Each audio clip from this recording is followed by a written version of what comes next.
দীর্ঘ 2 দশকেরও বেশি সময় পর উত্তর কোরিয়ার ঐতিহাসিক ও বিরল সফরে রুশ প্রেসিডেন্ট ভ্লাদিমির পুতিন। বিশেষ করে 2000 সালে তিনি যখন সেখানে গিয়েছিলেন তখন বর্তমান নেতা কিম জং উনের বাবা কিম জন উল ক্ষমতায় ছিলেন। চলমান বৈশ্বিক প্রেক্ষাপটে পুতিনের এবারের সফরটি নানা কারণে বেশ তাৎপর্যপূর্ণ। বিশ্লেষকেরা বলেছেন দুই দেশের সম্পর্ক আগের যে কোনো সময়ের চেয়ে শক্তিশালী এবং ধীর অবস্থায় রয়েছে। মূলত এই বিষয়টি বোঝানোর জন্যই পিয়ংইয়ং সফরে গেছেন রুশ প্রেসিডেন্ট ভ্লাদিমির পুতিন। একই সঙ্গে দুই দেশের মধ্যে সামরিক সহযোগিতার ক্ষেত্রগুলো বাড়াতেও সফরে দুই নেতার মধ্যে গুরুত্বপূর্ণ আলোচনা হতে পারে বলে মনে করেছেন।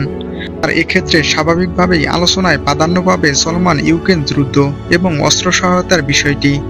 বিশেষ করে উত্তর কোরিয়ার সঙ্গে অত্যাধুনিক অস্ত্রের আদান প্রদান ও পরমাণু অস্ত্রের বিষয়টি আলোচনায় গুরুত্ব পেতে পারে।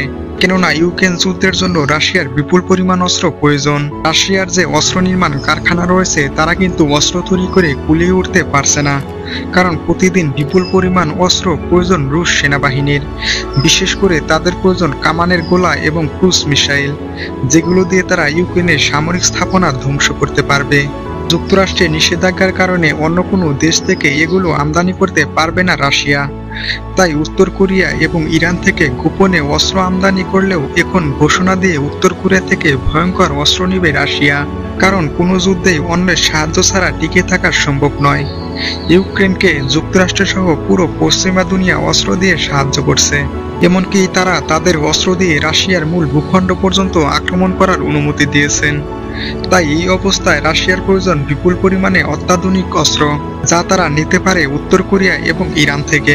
এর আগে ইরান থেকে বিপুল পরিমাণ ড্রোন রাশিয়াকে দেওয়া হয়েছিল, যেগুলো দিয়ে তারা ইউক্রেনের বহু সামরিক স্থাপনা ধ্বংস করেছিল। ইউক্রেন যুদ্ধে টিকে থাকতে এবং জয়ী হতে হলে রাশিয়ার প্রয়োজন বিপুল পরিমাণ অস্ত্র, অন্যদিকে উত্তর কোরিয়ার প্রয়োজন কারিগরি সহায়তা। আর তাই পুতিনের এবারের পিয়ংইয়ং সফরে এ বিষয়ে দুই নেতার মধ্যে গুরুত্বপূর্ণ অস্ত্র চুক্তি হতে পারে বলে ধারণা করা হচ্ছে। সম্প্রতি যুক্তরাষ্ট্রের দেওয়া অস্ত্র রাশিয়ার অভ্যন্তরে ব্যবহারের জন্য ইউক্রেনকে অনুমতি দেয় ওয়াশিংটন।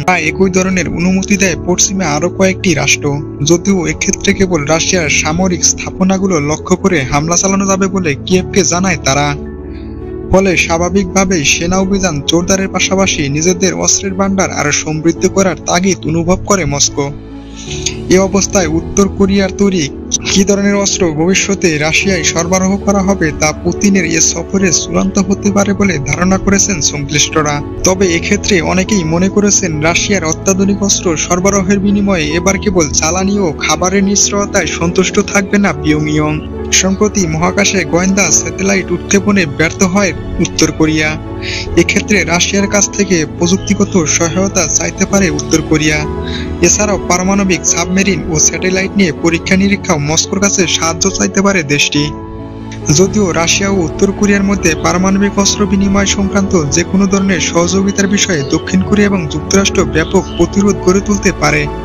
আর তাই পুতিন কিম বৈঠকে পারমাণবিক ইস্যুতে আলোচনার সারমর্ম গোপন রাখা হতে পারে বলে ধারণা করা হচ্ছে, কারণ ইউক্রেন যুদ্ধে টিকে থাকতে হলে যে কোনো মূল্যে রাশিয়াকে অস্ত্র পেতেই হবে। আর অন্যদিকে উত্তর কোরিয়ার প্রয়োজন খাদ্য এবং স্যাটেলাইট উৎক্ষেপণের প্রযুক্তি।